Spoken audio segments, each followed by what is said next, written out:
이스라엘과 하마스의 전쟁 점점 극단적 위기로 치닫고 있죠. 가자 지구에 이스라엘이 공습을 하는 것을 보면 어마무시합니다. 이 사진에서 보시는 것처럼 빌딩이 보이시죠? 빌딩. 적어도 굉장히 높은 빌딩입니다. 그런데 화염이 이 빌딩의 2배입니다. 아니 2배가 넘습니다. 그러면 어마어마한 고폭탄이 지금 가자 지구를 중심으로 해서 터지고 있다는 이야기죠. 게다가 말입니다. 이제 가자 지구 특히 북부에서는요.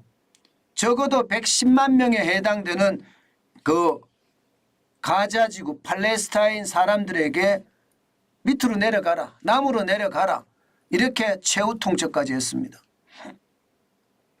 이제 곧 지상전이 벌어진다는 이야기죠. 그러니까 위기의 강도는 점점 높아지죠. 그런데도 말입니다. 지금 최근에 시장에서는요. 이것을 굉장히 무시했어요. 그리고 애써 도외시했고요. 사실 이스라엘과 하마스의 전쟁은 어쩌면 말입니다. 제5차 중동전쟁을 가져올 수도 있거든요. 여기에다가 5차 중동전쟁으로 발전을 하면 3차 오일 쇼크도 터질 가능성이 있거든요. 이것을 무시했다는 뜻이에요. 오죽했으면 누리엘 루비니 뉴욕대 교수가 3차 오일 쇼크 온다. 시장이 너무 가볍게 생각한다. 이렇게까지 이야기를 했습니다. 그래서인지 말입니다. 시장은요. 이제 중동의 위기에 대해서 반응을 하기 시작했습니다. 당장 국제유가부터 올라갔습니다. 어제만 하더라도 국제유가가 급락했잖아요. 그런데 오늘은요. 서부 텍사스선 중진유를 보면 87.69달러로 급반등했습니다. 굉장히 빠른 속도로 올라가고 있습니다. 물론 지난 9월 27일 93.68달러보다는 아니지만 지금 10월 3일 82.31달러에 비하면 중동전쟁으로 순식간에 4.95%가 올라가더니 지금은 5%가 넘게 올라가고 있습니다. 뭐 이대로면 여러분 국제유가가 쭉쭉쭉쭉쭉 올라가는 그런 상황을 맞을지도 모릅니다. 그만큼 말입니다. 지금 중동 지역의 위기는 극단으로 치닫는다 이렇게 얘기할 수가 있는 거죠. 그만큼 심각하다는 겁니다.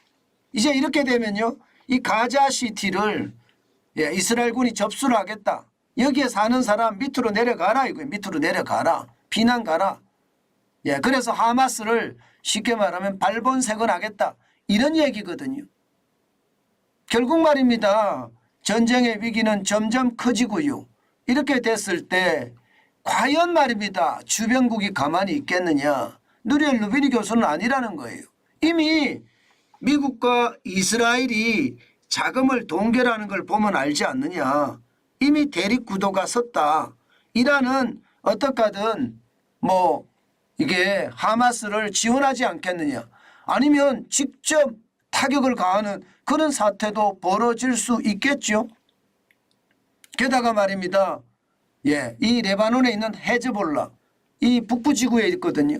여기도 지금 어떤 반향이 일어날지 모릅니다. 문제는 여러분 이 전쟁이 어떤 식으로 발전할까예요.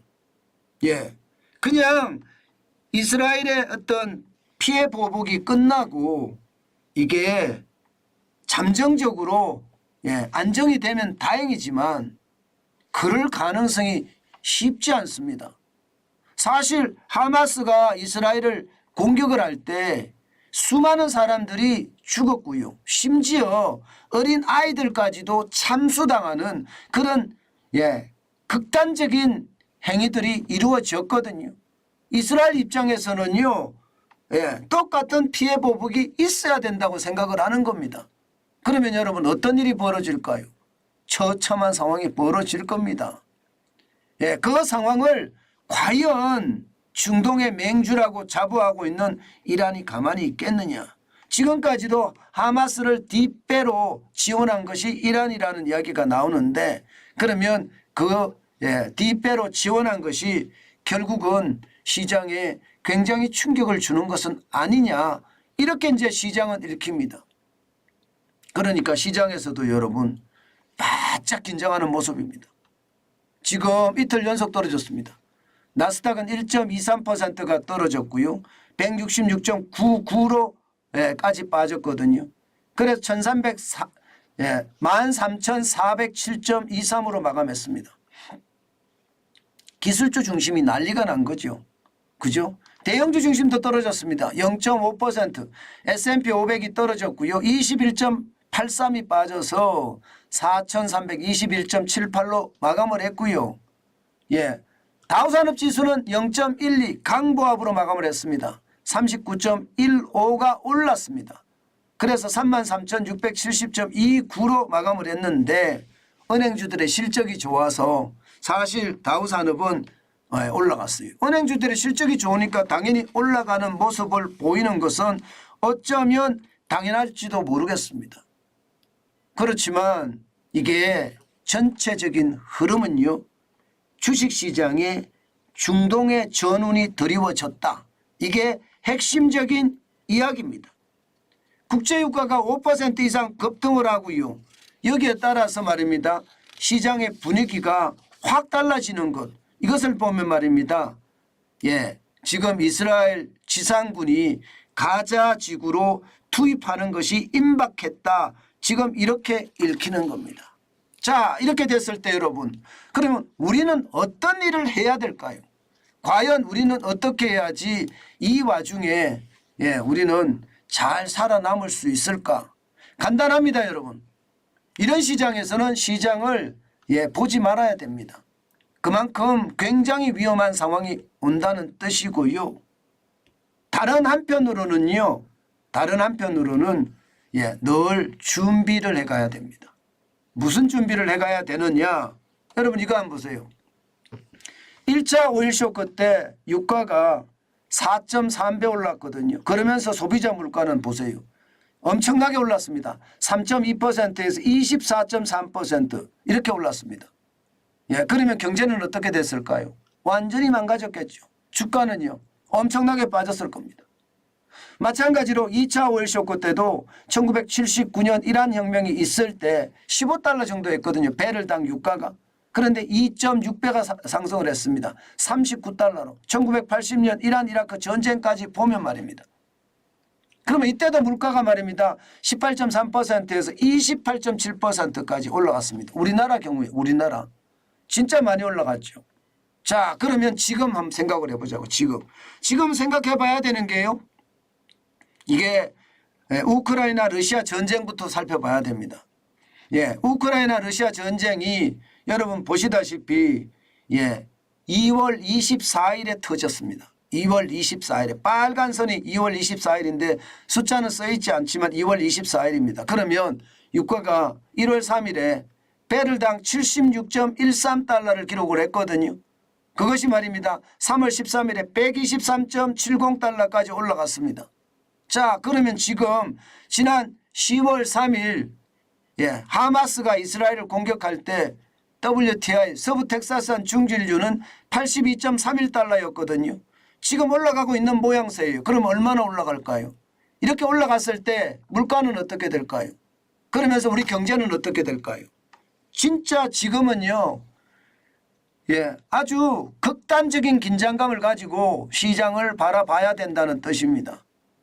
아마도 1차나 2차 같은 그런 오일 쇼크가 만약에 터진다면요.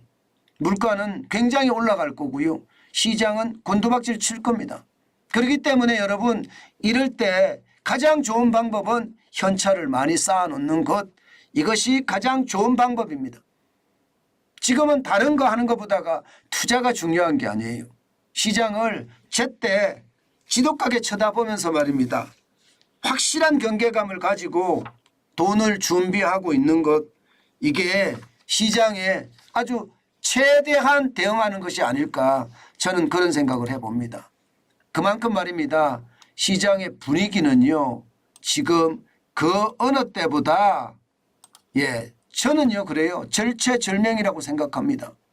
언제 어느 때 어떻게 터질지 모르는 그런 절체절명의 순간이라고 생각해요. 물론 이스라엘이 가자지구 가자시티만 점령을 하고 뭐 피해 보복이라고 하는 대학살이 없이 조용히 끝난다면 이게 달라질 수도 있습니다. 그렇지만 그렇게 끝나기가 쉽지 않습니다. 그렇기 때문에 시장에서도요 지금 굉장히 큰 비중을 두고 시장을 바라본다 이렇게 예상해야 됩니다. 그만큼 말입니다. 시장의 위협은 크다 이렇게 봐야 돼요. 단순하게 말입니다. 뭐 시장이 전쟁이 났으니까 그렇겠지 이렇게 단순하게 시장을 보는 것은 저는 아니라고 봅니다. 그만큼 말입니다. 시장이라는 게 변화의 어떤 중심에 있고요. 그 변화의 중심에 여러분들이 어떻게 대응할지는 스스로 판단하는 것이 좋겠다. 그 말씀을 다시 한번 여러분께 알려드립니다.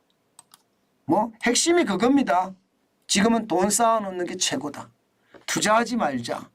뭐 돌다리를 건너갈 생각도 하지 말고 아예 돈을 쌓아놓자. 그리고 때를 기다리자. 이게 지금 요즘 경제 상황의 핵심입니다.